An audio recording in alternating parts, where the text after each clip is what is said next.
If you're thinking of buying your first caravan, the choice can be very overwhelming. There's lots of things to consider, like what car to buy, what budget to set, and then of course deciding on the caravan itself can be just as confusing. There's a lot of advice online, but there's a lot of conflicting advice as well. So to be helpful, I've compiled this one-stop shop to give you the best advice possible to help you choose your first touring caravan.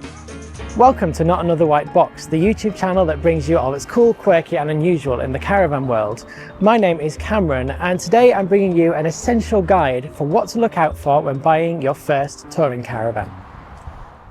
I've singled out this, which is a 2012 Bailey Orion Evo 4, and I know regular viewers of my channel will be looking at this thinking, what on earth are you doing featuring a conventional caravan? Well, this guide is supposed to be helpful to everyone regardless of what they're buying, but actually those who know, this is actually something quite special and very, very rare, because on brand for Not Another White Box, it's not white, but it's silver, because the Evo 4 was an all-electric experimental model offered by Bailey only for one season, and production numbers seem to vary on this, anything between, I've heard as low as 16 and as many as 50. Either way, it's a very, very, very rare caravan. But for the purposes of today's video, it's a very typical fixed bed, French bed layout as it's known, with an end washroom. It's a small, compact, lightweight caravan. It's absolutely ideal for a first timer. And at the moment, this is on sale at Leeds Caravan Centre for just less than £9,000. So it's a really decent budget for a second-hand caravan. And this is actually quite a lot of caravan for the money, as we will find out. But before I jump in and introduce you to my guest for the video today, I'm just going to tell you a little bit about the caravan. We've mentioned that it is a fixed bed layout. It's also 4 berths, so there's the fixed bed in the middle and the front converts into a double bed. But the thing that I love the most about the Orion is this big curvaceous rear end, which is so unusual even now. And at the time it was like, wow, what is this? It's like a giant hump at the back. In fact, I think I'll call it Humpty. No, that's a bad idea. We shouldn't name caravans that we've only just met. That never ends well. Anyway, before I end up falling in love with this and buying it, let's go meet Ben at Leeds Caravan Centre to run with you the things that we should be looking out for when buying a used caravan. So I wanted to have a chat with you today because, as one of my best friends, first and foremost, you're also a lifelong caravaner too, who happens to work at a caravan dealer. Only happens to. So it seems right that you'd be a good person to chat to about what to look for when buying a caravan, because although you work for a dealer, you've also bought caravans from dealers privately. You've got... And educated you several times on safety aspects. You've told me off many times for buying things I shouldn't have done, and yeah, kept me in check about being safe on the road. So yeah, the purpose of today's video is to kind of give people who are looking to buy their first caravan something to go on, to just points to consider. And I think the first thing people normally ask me is, what sort of budget should I set aside to buy a caravan? So what is that? A bit of an open-ended question? It's very open-ended. It's like this caravan here, which is circa £10,000. Brings people in, they all come in to have a look at it, walk into it. Yeah, brilliant layout. Obviously it's 13 years old. Certain areas start to show the wear at that point. In terms of budget, for everybody it is very different. You've got what you've got, but budgets do tend to get pushed. I think that's with anything though, isn't it? So I think a lot of people liken it to buying a car though. I think they worry that once they've bought it they might lose a lot of money on it, and that's not really the case with caravans, is it? Not with caravans per se, no. They do tend to hold the value quite well within a caravan. Look after it and it will return you. Obviously you lose a certain amount on it, but it will retain money, opposed to cars that obviously the more miles you put on them, the more they decrease in age and etc. Yeah. So I'd say the budget is kind of arbitrary then, isn't it? What you want to spend is what you want to spend. Yeah, I mean, we do get people that come in quite a lot that say, show me your best, most expensive, top of the range caravan. We show them it, they walk in and sort of, right, okay.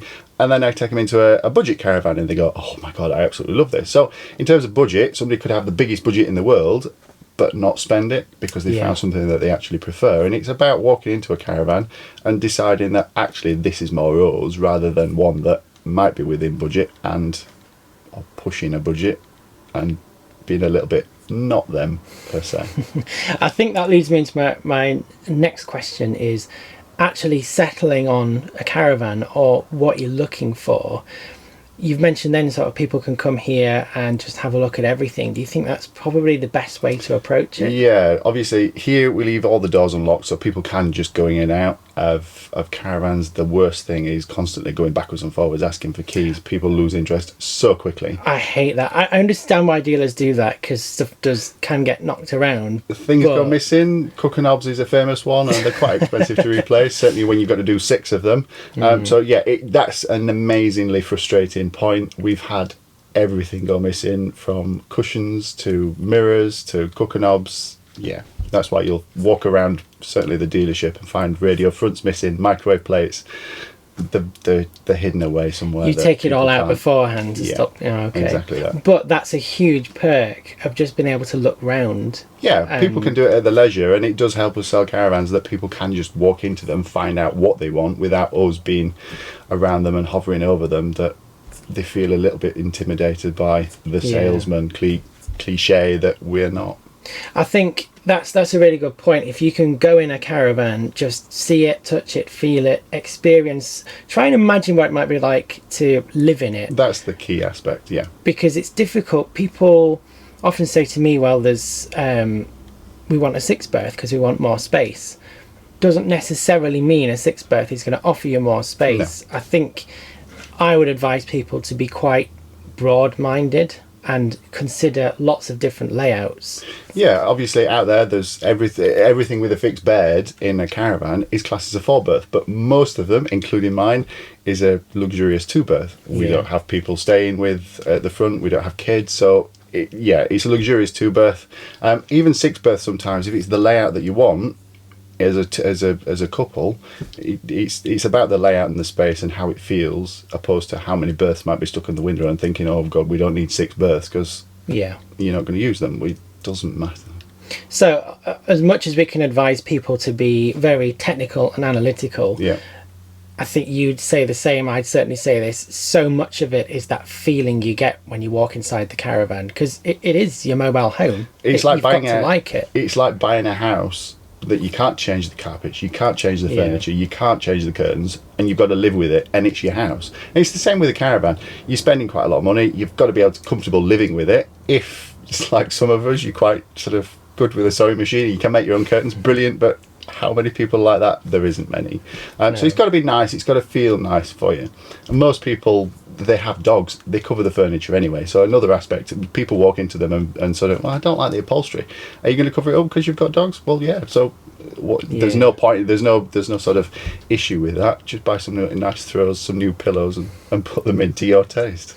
So I think that's a good point to make, is that although you see it as it is, I think a lot of people can struggle a little bit with having a bit of a vision for things, or imagining themselves living in the space. But you're right, you can customise things with throws, you can change the curtains without devaluing the caravan. And if you do change curtains though, keep hold of them, because a dealer will pull you up on it. It needs to be original. It's amazing how many people do come through the doors and say, well, it's not original, I don't want it. So you do keep hold of things, that if you do take curtains down, for instance, put them back up, or keep hold of them, keep them in a bag somewhere. If you're worried about the residual value. So you've kind of had a look around some caravans, you've got a bit of a budget in mind. The big question is the tow car.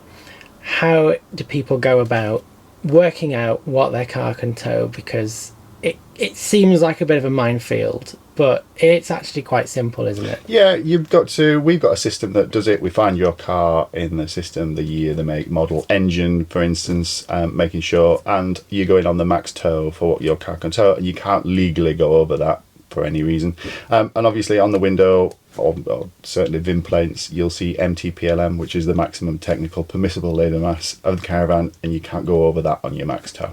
So you're matching the maximum tow weight of your car, which is usually the weight of the car empty, to the maximum capacity of the caravan, which is obviously, you would never be in that situation where you'd be towing a completely full caravan with a completely empty car, but obviously if you match it on those figures, it becomes a safe match. If it's And we would within never that. advise going over that either. Yeah. In terms of, if somebody came in with a Ford Fiesta, for instance, and wanted to tow a big caravan, it's not going to happen. No. Even we would advise against it strongly, because it's just not. It's against the law, it's isn't against it? the law, Yeah. and it's just not going to do it. Yeah. So there's a lot of talk that you'll see online about the 85% rule, and I think this was something that certainly people who watch my channel and know about my old cars, they won't know that you've got classic cars as well. The 85% rule really applies to older vehicles. Stuff of the 70s and 80s. Before ABS brakes, before traction control, before everything, tyres got better and engines and cars got better. Yeah. I've towed at near enough 100%, and it was actually a really good towing car. Towed at 85% with the same caravan, and it didn't tow very well. Sports suspension, things like that sometimes can have a bit, but it's about leading in the caravan right as well. Yeah. Going up to 100%, if you can stick out of it, brilliant, but otherwise 100% you are It's safe still to go legal. up to 100% of the car's maximum tow weight. Yeah. The 85% rule is advisory, but not a legal requirement. If you came in and your max tow was 1800, for instance, but your curb weight was maybe 1600, we would certainly advise 1550 max on the caravan rather than the 1800. Legally, yes, you can do it, but going out on the motorway and passing wagons, it's not going to be a comfortable tow. So it is a matter of just looking at those weights and making sure you've got the weight within the caravan to the car's actual weight. Obviously, as you get in it, you start putting more luggage in, it weighs down, but what you don't want is the sensation that the caravan's controlling the car side of it. And actually, if you've got that right, towing a caravan is very easy. It's very easy. But people are so fearful of it, and it literally just follows the car. It just follows you round corners, take them slightly wider and slower. It literally does just follow you, as we know. Towed all over. Well, the other thing that people always ask is about their driving licence. Now, I'm not going to be able to quote the exact figures. I'll probably overlay it on the video because this seems to change all the time. It does, more or less monthly, if not weekly. As I understand it currently, if you pass your test, it changed in 2021, I think. It used to be, you and I have both done our B+E tests, which you can... Our entitlement was that we could drive a vehicle weighing up to 3,500 kilograms, or the combined weight of the vehicle and the caravan must be 3.5 tons or less, or we could drive a 3.5 ton vehicle with a 750 kilogram trailer. So we had to do the B+E test to enable us to drive up to a 3.5 ton vehicle, up to a 3.5 ton trailer. But as of 2021 to... so they've reverted. I can't remember the exact date, but they've reverted back to being... We've ultimately got grandfather rights that everybody else had before 1997, where we can now tow with the nice sort of four-wheel drive and the big twin-axle caravan on the back. So long as they're legal in the match, we can legally now tow them. Which I think people watching the video need to be assured that that's... Yeah, we still get people coming in now that... unbelievably high... limit. You're never really going to find a car that weighs 3.5 tons and a caravan that weighs 3.5 tons. It's impossible. It's impossible, So it pretty much means that so long as you've got a full UK driving licence and the B+E entitlement on that, if you've had a new licence recently, it will have been updated to reflect that, you're safe to take to the road without additional tests. But I would probably advise, and you'd probably say the same, if you've never towed before, perhaps do one of the towing courses. Towing courses is a good way of getting into it and finding out if you can tow. Ultimately, 9 times out of 10 people are not going to do that. It is a matter of doing some research in terms of how to load the caravan, getting some towing mirrors on, because it's amazing how many people still don't use towing mirrors for the extra width of the caravan, and take it easy. Ideally find a quiet lane somewhere or a big open road that you can just take your time on and get some towing experience. And the towing mirrors is an important one because, again, recently the law changed. It's 3 points per mirror that you don't have and up to £1,000 fine. So whether or not you claim you need them or not, because I get so many people, I don't need them, my vehicle's wide enough. Put them on.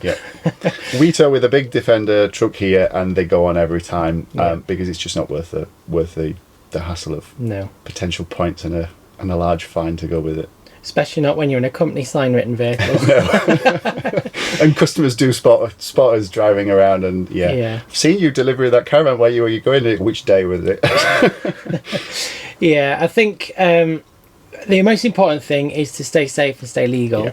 And pretty much before you even begun your caravan search, work out what your car can tow, because that for most people is going to dictate whether they have to upgrade their car or whether they can tow with what they've already got. Yeah, it's amazing how many people come in and they look at a caravan, they fall in love, and the next thing they're off to the garage and they've bought a new car and a new caravan in the same day. And turn up with their new car to tow their new caravan away, and people get into it, and it is the right thing to do. Some people sort of will buy a caravan based on what their current car will tow, but they change it in a year's time, which then sort of forces the next sort of caravan to come along that's a little bit heavier. So broadly speaking, if you wanted to get your first caravan and you're not really sure what you want yet, the sort of weight you really want your car to be having its maximum tow limit or its curb weight, would you say probably about 1700 kilograms maybe? Yeah, you want to be 1700 kilograms on the car, max tow area.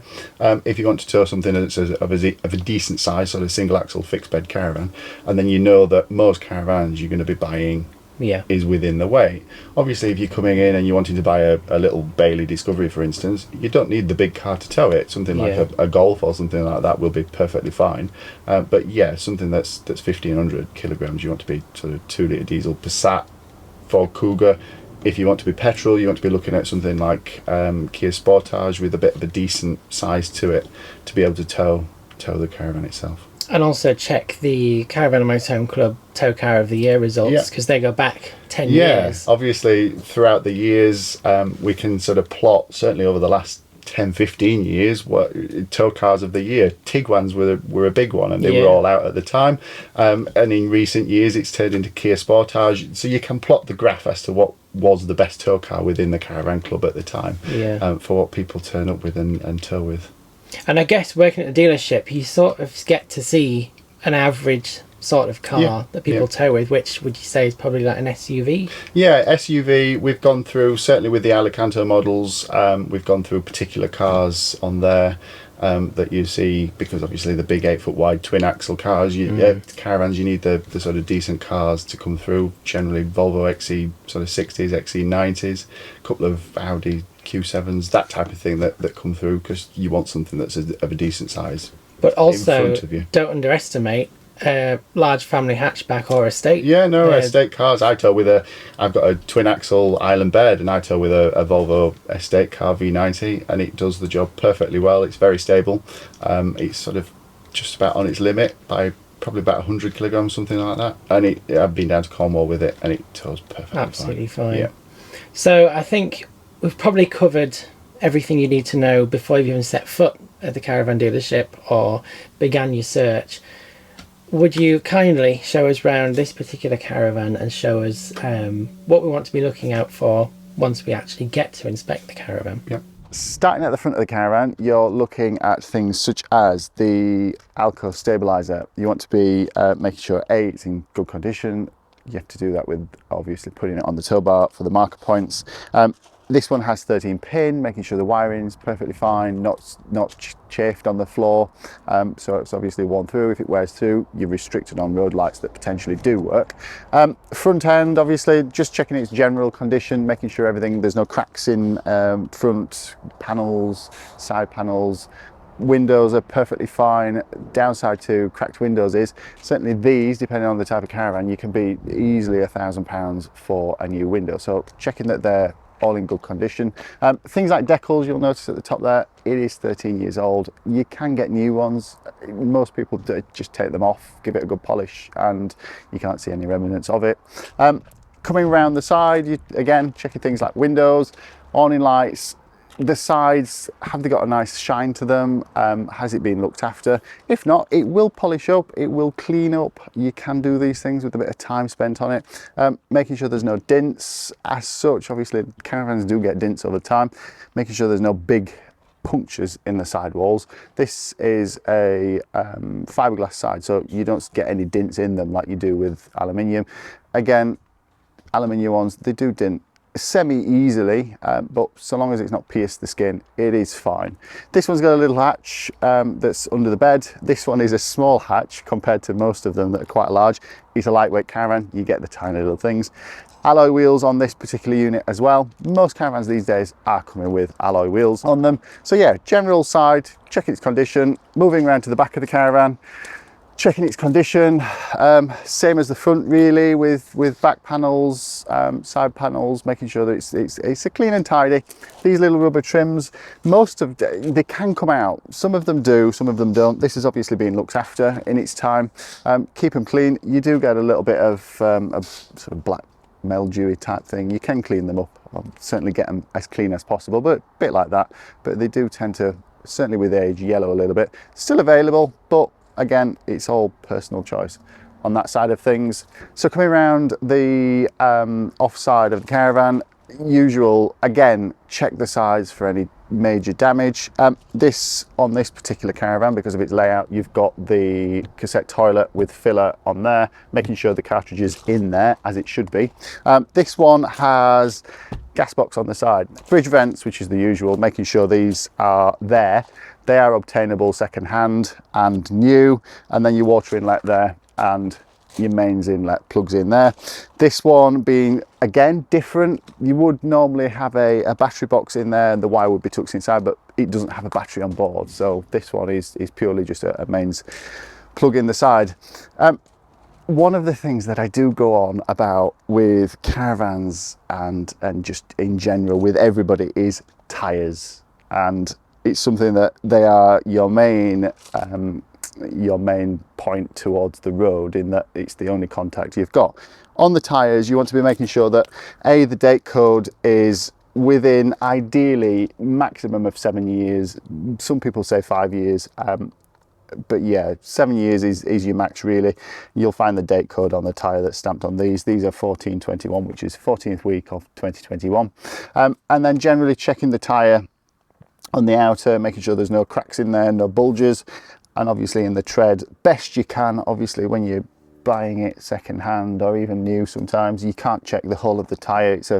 The best way to check these things is remove the tyre, remove the wheel and check it overall, but making sure it's within date and overall it is fine is one of your main points. So this one has a 2025 service sticker on the front of the caravan. That's one good indication of knowing that the caravan's being looked after. If people have decided to have it serviced every year, like this caravan has, it's a one owner from new with full service history. They've looked after it. It's a good indication that the caravan's had the care that it needs. It's like buying a second-hand car and finding that it's done 100,000 miles with no service history. It's a good indicator. So one of the things that we do is making sure that all the caravans come fully serviced, so they're all good to go, and ultimately when you get on the road, they're all fit to use and they're going to work as you need them to and want them to work while you're on holiday. And within that, one of the main plus points is that we get asked all the time, has it had a damp test? The answer is yes. Every single one has a damp test when they come in and a damp test when they go out, so that you know it's good to go and it's going to serve you well for while you're away and for the year that you have it. Ideally, every single year you want to be having a service. If you buy one that's brand new, obviously it comes with warranties and you have to do that. Within a second-hand caravan, you don't have to, but it's always a great idea to have a caravan serviced. If you've got any problems starting, they can be tackled at the get-go, but also if any ingress does start within a caravan, it can be tackled before it then gets to a point where the whole of the caravan is riddled with damp. It costs more money than what it's worth to actually get it repaired, and you end up with a caravan that you've lost heart in and potentially lose heart in caravan. So look after it, keep it clean, service it. Don't just stick it into storage and sort of forget about it. Make sure it's all good to go, and it will serve you very, very well.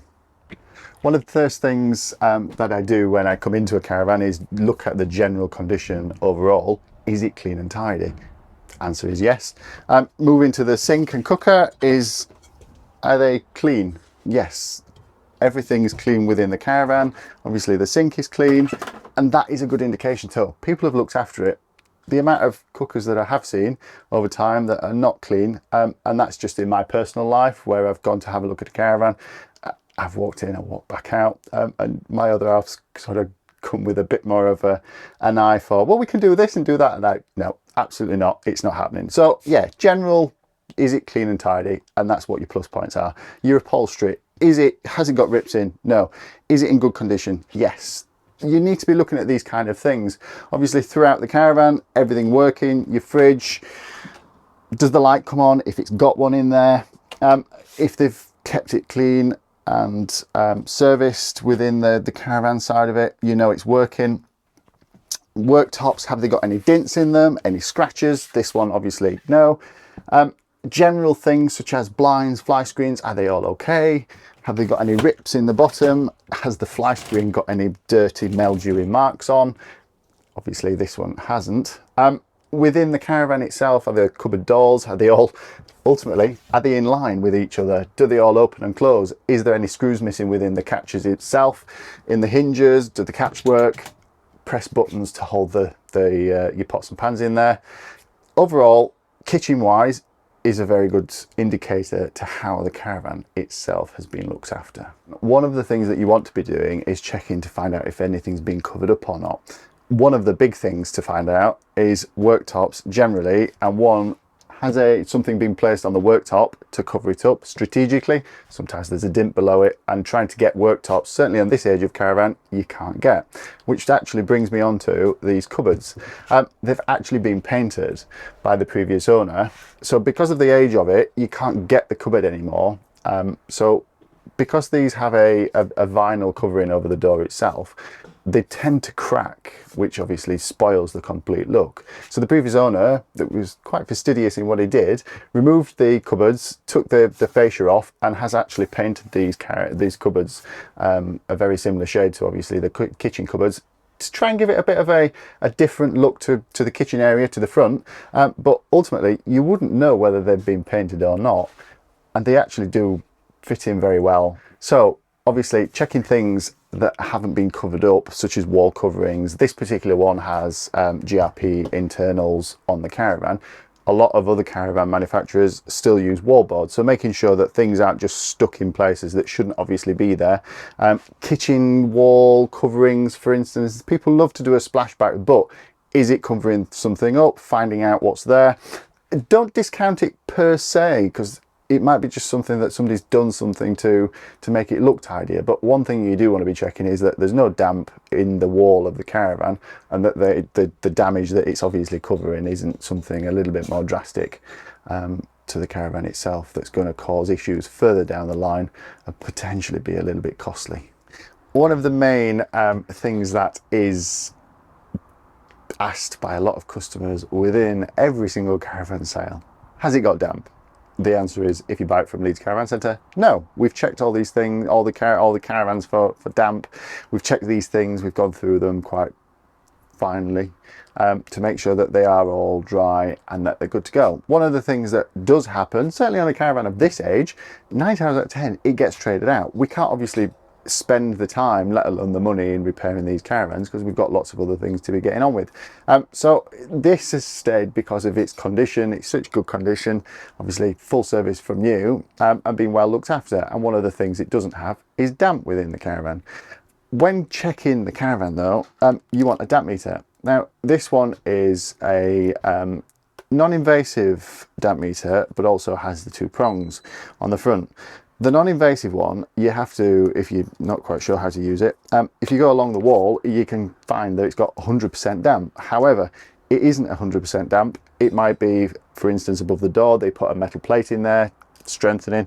It's probably picking up some wiring or metal plating within the wall itself, which will give you a reading of 100% damp, but it isn't. It's a false reading. The prongs on the top is the best one to have, from personal opinion.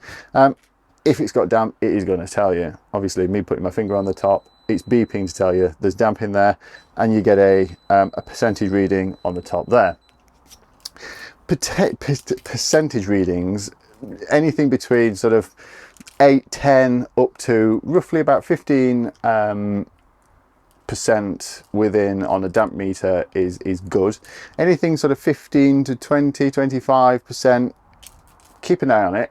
unless it's winter time, you can get quite a lot of condensation within caravans, which does give false readings, makes out that it's damp, but it isn't. Anything 25% and over, you need to be having a look at.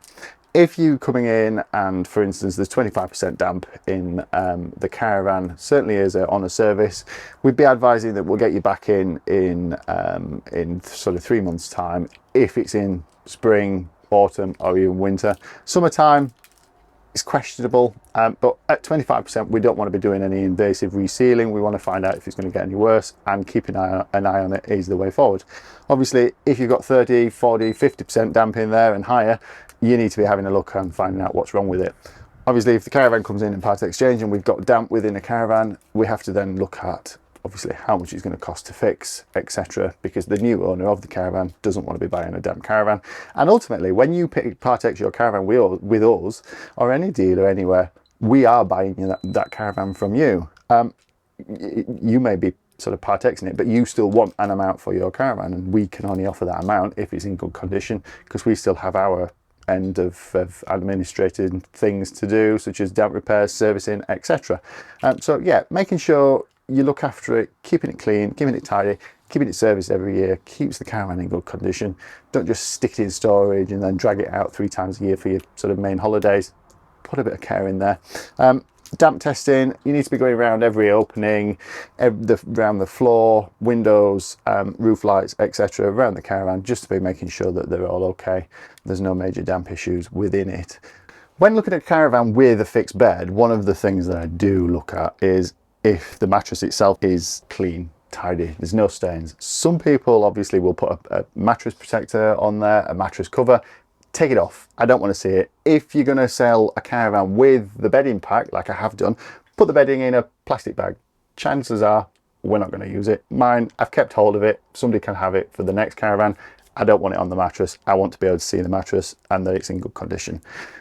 Obviously, under the bed is where you then look in generally to see what the condition's like. A lot of things do get put under there, chairs, awnings, things. You're making sure that the general condition is in good order. You can accept a few knocks and dings here and there within the caravan. And then obviously under here, there's the carpets. We've taken them up so that people aren't walking all over them. So the carpets are under there. So one of the other things, major points that you do want to be looking at if you're going to use the shower in the caravan is shower tray. Are there any cracks all around the shower tray? Are there any cracks in the pod itself within the shower? Obviously, any cracks need repairing. Otherwise, they're going to leak water, which obviously gets into the body of the caravan. This particular one, because it's a lightweight model edition, has a shower screen, shower curtain, should I say? I'd replace that. However, looking at it, condition-wise, it's really clean. They've evidently cleaned it, or they've just not used the shower, which is possible because most caravanners don't use showers. But ultimately, general condition is actually pretty good. Inside, basins obviously very clean, taps are very clean, the toilet is clean, and the shower. And it's all in very, very, very good condition throughout. So a couple of points to check and make sure that you've got everything ticked off on a list of what you need within a second-hand caravan. So, reiterating some of the points, you want to be obviously making sure the outside is good. It's had service history with it. You've been left alone to have a look through the caravan at leisure, and imagine you're away in it and the view out the window is different to where you're actually buying the caravan, and that you're able to go in and at leisure look at it. The last thing that anybody wants is anybody stood over them while they're trying to make a big decision, really. It's one of the things that is quite a big purchase in people's lives over and above the house and the car. It's the next sort of best thing. One key things that you want to be doing is on the windows, has it got its CRiS number? Has it got the sticker on the window itself?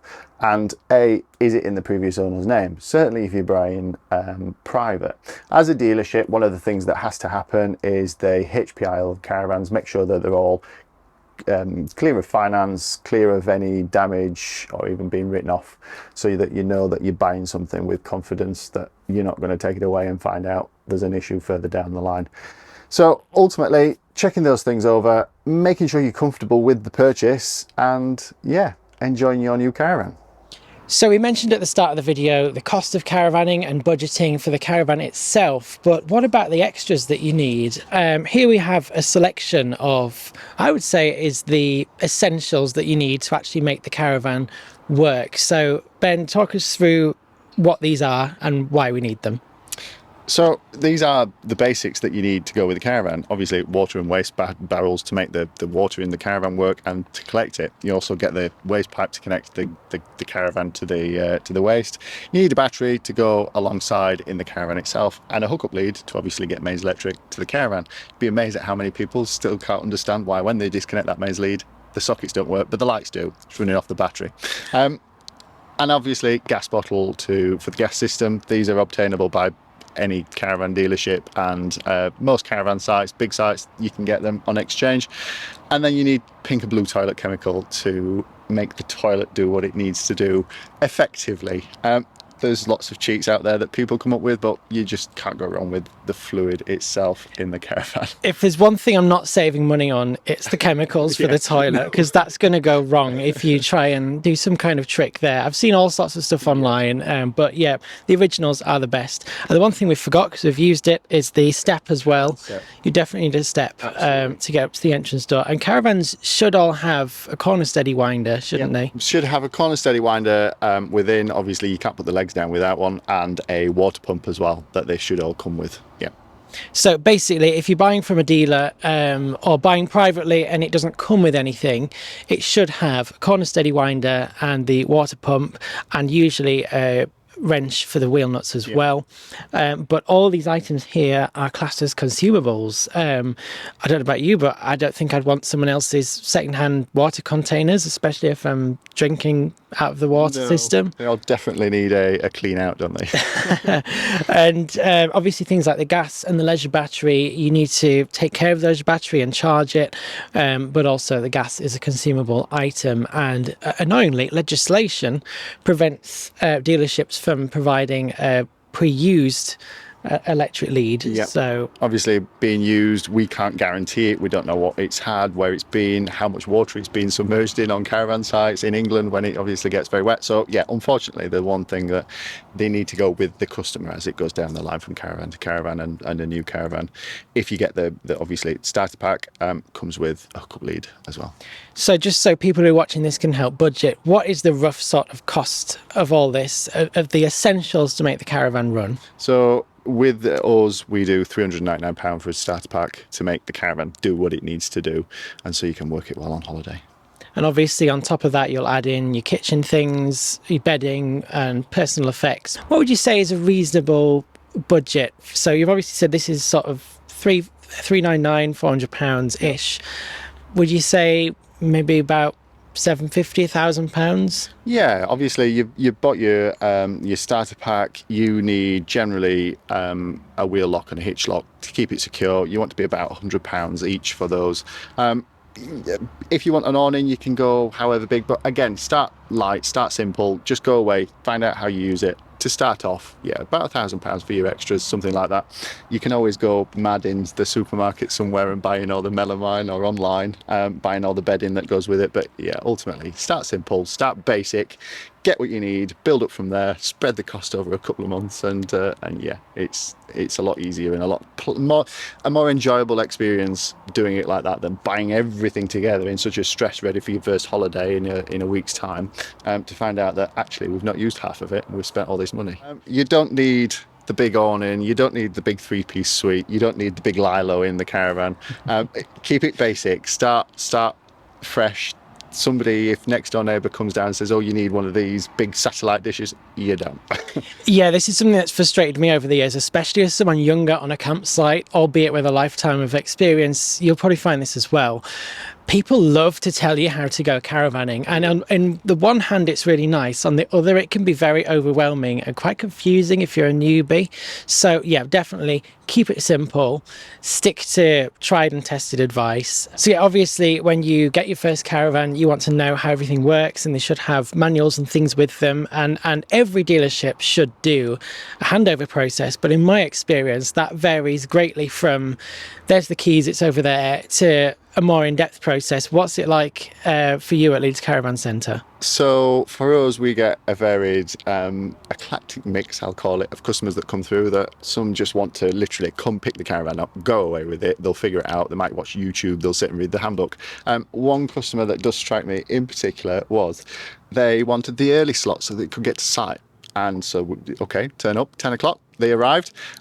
Lunchtime came and out come the flask and the sandwiches, and they sat in the window of the caravan having passed things across and had lunch for an hour. Okay, work commenced. They carried on swapping all their stuff across. 3 o'clock came, she got the tea and cake out and she sat in the caravan and had tea and cake. And at 5:30 they went off on their holiday, having spent the day here transferring everything across and having lovely lunches and cream teas.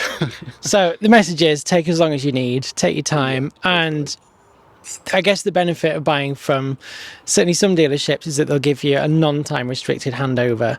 But likewise, if you're buying privately, you might be buying from an experienced caravaner. Someone might be giving up caravanning and they might want to help you to understand everything. Might not always be correct advice, but you know, it is something to consider anyway. Yeah. So I think the message is it doesn't really matter how much you spend on the caravan itself. Find something that you like and then just take your time to explore it. Make sure that it's a good buy. Definitely, if you're buying from a dealership, make sure that it's got some kind of warranty on it. See what optional extras you can have fitted to it. But ultimately, you just need to jump in, embrace it, enjoy the caravan, and then over time you'll learn what you actually want from the caravan. What awning do you need? I always joke with people, you're not a true caravaner until you have at least 3 awnings, which those of us who are caravanners will certainly get that joke.